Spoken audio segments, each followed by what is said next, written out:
Hi, today we are going to install the tire on this Mitsubishi.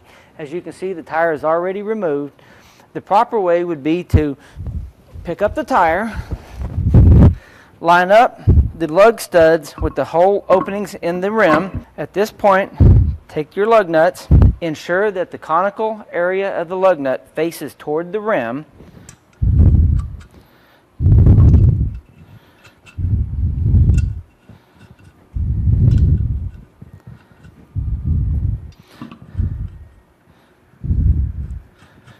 Start each one of the lug nuts individually. Today I'm using special tools. This is a torque stick. This right here will prevent me from over torquing the lug nuts.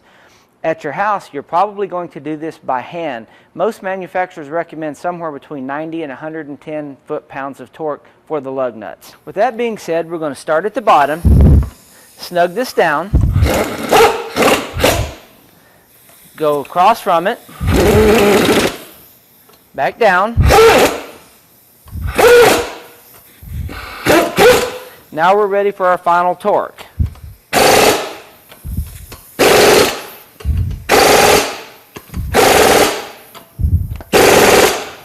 This pattern ensures that we have the proper seat of the tire and the rim.